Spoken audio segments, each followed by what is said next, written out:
Now to the escalating fight over a Republican plan to redraw the congressional map in Texas. Republicans have now voted to have Democratic lawmakers who fled the state arrested and brought back. Democratic lawmakers left the state in protest in order to block the vote to claim more seats for Republicans.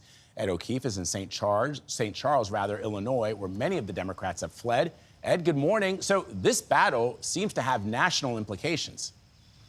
Well, good morning. That's right. Dozens of Texas Democratic lawmakers remain here in Illinois, avoiding a special session back home called primarily to deal with the aftermath of deadly flooding. But it's a fight over the state's future congressional map that's become a real battle in the Lone Star State, and one that Democrats hope goes nationwide.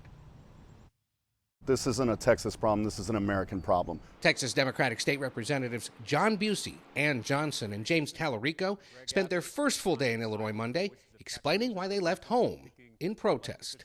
If Greg Abbott and Donald Trump get away with stealing 5 seats in Texas, that's just the beginning, and it will impact all of us. The map that was up for vote on Monday, redrawn entirely by Republicans, is part of a plan pushed by President Trump to give the GOP a chance to win 5 more House seats next year. A quorum has not been established. But without enough Democrats in town for the vote, the Texas Republican House Speaker warned There will be consequences. the Democrats hunkering down in Illinois aren't worried about GOP threats like arrest or expulsion from the legislature. I don't have a single constituent that likes the idea of going in on Election Day and already knowing the outcome of the election because politicians picked you, as opposed to you picking your politicians.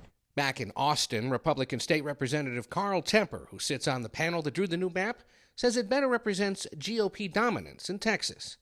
Democrats, he says, are just performing. You know, it's a little bit of a tantrum. These maps are really just a reflection of the voting trends of the people of Texas. What would be your message to your Democratic colleagues who left town? We still love you. We want to see you back in Texas. But the Democrats say, not yet.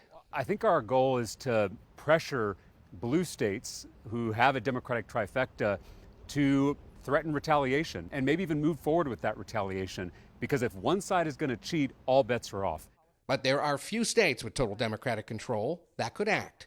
CBS News has learned drafts of a potential redraw of California's congressional map is almost done for Governor Gavin Newsom and Democratic legislators to consider.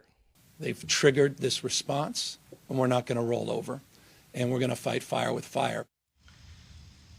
The lawmakers we spoke to say they plan to stay here in Illinois for up to 2 weeks until the end of that special session. And while Republican Governor Greg Abbott and the Republican Attorney General Ken Paxton support calls to arrest these Democrats and send them back to Texas, it's important to note the Lone Star State has no jurisdiction outside its own borders. Gayle? All right, Ed, thank you very much.